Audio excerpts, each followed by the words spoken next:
will not defeat me. You will not destroy me. Some of you are so ignorant. You've been through so much hell. You gonna quit now?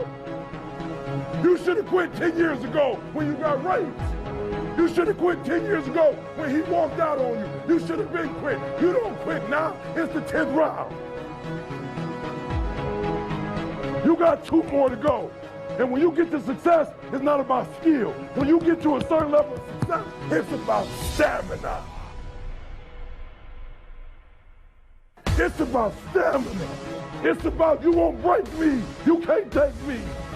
I fought too long. I fought too hard. If I was going to quit Satan, you should have got me a 17 home. You should have smoked me when I was eating out of trash can. It's too late now. I'm in the Ritz-Carlton. It's too late now. It's too late. I got people's lives I changed. It's too late. You should have broke me a long time ago. I'm unbreakable now.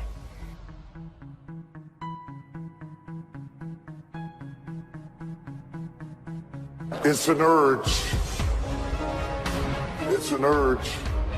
Truth be told, every champion has felt it. Every president has felt it. Every king has felt it. Every lion has felt it. Every winner has felt it. Every soldier has felt it. Every victorious person has felt it. The urge to quit. Don't you give up on your dream. I don't care if you don't have the money, you don't have the help, and you don't have the family for it, and you don't have the background for it, and you don't have the friends for it. Don't you give up on your dream. Don't you do it. Don't you do it. Don't you do it. It may take you twice as long. You may have to take courses and classes. You might not read as fast. You might not move as quick. You might not have as much. But don't you quit.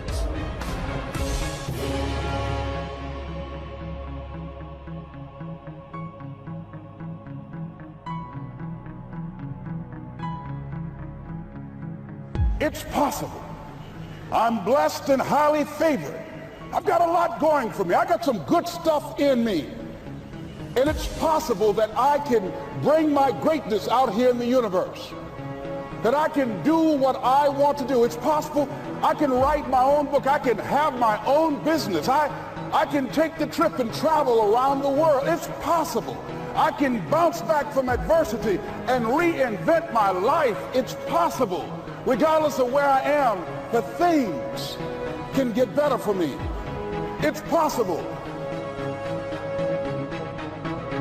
Let me tell you something. What people think about you and the possibilities for your dream is none of your business. That's their business.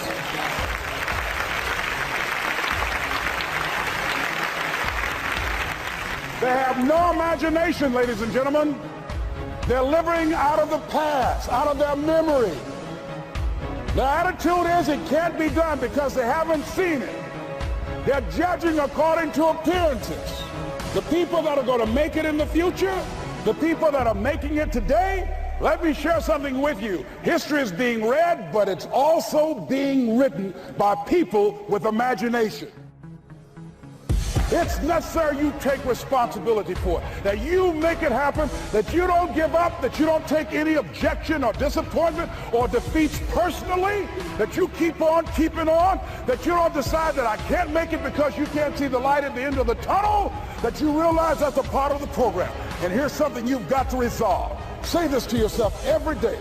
See, as long as you're breathing, you got a shot at your dream. That's the way I resolve. Say this, please. It's not over until I win. You got that right. It's not over till I win. Not over till I get through. It's not over till I get over. Not over till I get what I want. You've got to have that kind of courage, that type of determination. If you want to make it happen, it's you. But you've got to take personal responsibility to make it happen. But you have got to own what it is that you want to do. If it's taking care of your well-being, if it's making a difference in our school system, if it's working with senior citizens, if it's to protect our ecology, if it's just to take yourself to another level, it's you. You've got to make that happen. We can point out many things that can make it inconvenient or can slow us down, but ultimately, it's on us. Your life will never be a straight path. I began at Fordham University as a pre-med student. I took a course called cardiac morphogenesis. I couldn't read it, I couldn't say it, I sure couldn't pass it. So then I decided to go into pre-law, then journalism. And with no academic focus, my grades took off in their own direction. Yeah, down. I was a 1.8 GPA one semester, and the university very politely suggested that it might be better to take some time off. I was 20 years old, I was at my lowest point. And then one day, and I remember the exact day, March 27th, 1975, I was helping my mother in her beauty shop. My mother owned a beauty shop up in Mount Vernon. And there was this older woman who was considered one of the elders in the town. And I didn't know her personally, but I was looking in the mirror, and every time I looked at the mirror, I could see her behind me, and she was staring at me. She just kept looking at me. Every time I looked at her, she kept giving me these strange looks. So she finally took the dryer off her head and she said something I'll never forget. First of all, she said, "Somebody give me a piece of paper, give me a piece of paper." She said, "Young boy, I have a prophecy, a spiritual prophecy." She said, "You are going to travel the world and speak to millions of people." Now mind you, I'm 20 years old, I'm flunked out of school. In fact, like a wise ass, I'm thinking to myself, maybe she's got something in that crystal ball about me getting back into school next fall. But maybe she was on to something, because later that summer, while working as a counselor at the YMCA camp in Connecticut, we put on a talent show for the campers. And after the show, another counselor came up to me and asked, "Have you ever thought about acting? You're good at that." So when I got back to Fordham that fall, I got in, I changed my major once again for the last time.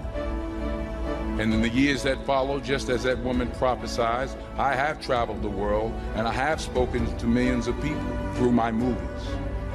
Millions who up till this day couldn't see me, who up till this day I couldn't see while I was talking to them, and they couldn't see me, they could only see the movie.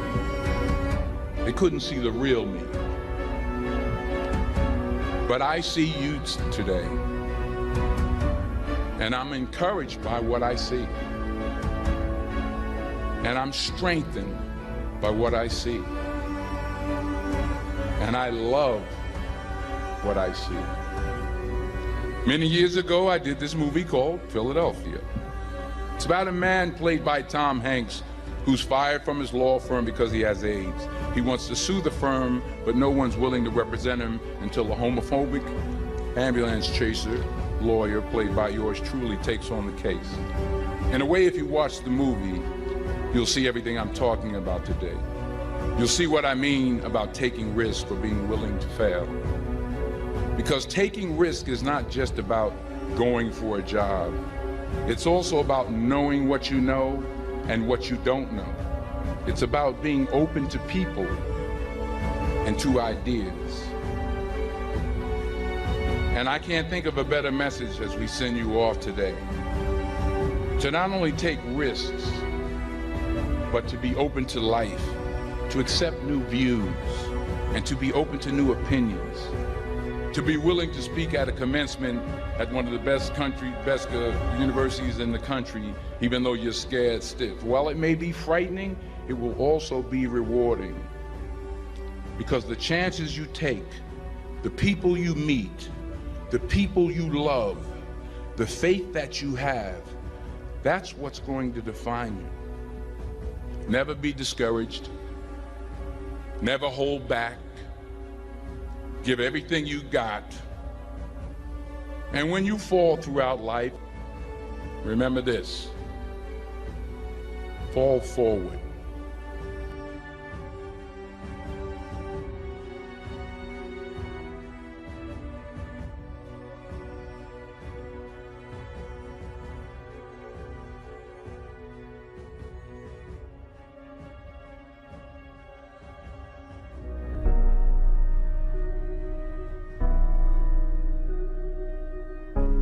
listen to what Jim Valvano said 21 years ago. The most poignant 7 words ever uttered in any speech anywhere. Don't give up. Don't ever give up. Those great people didn't. So I now have a responsibility to also not ever give up. I'm not special. I just listened to what the man said. No matter what you might be going through, don't quit. The secret is in not giving up. Everybody who's done something great, they weren't that deep. What they had was resiliency. They had the ability to bounce back. All the greats, they didn't quit. No matter how impossible your situation may seem, stay on course. I guarantee you cannot pass it if you quit. I guarantee you're gonna fail, but you don't know what's gonna happen if you keep going.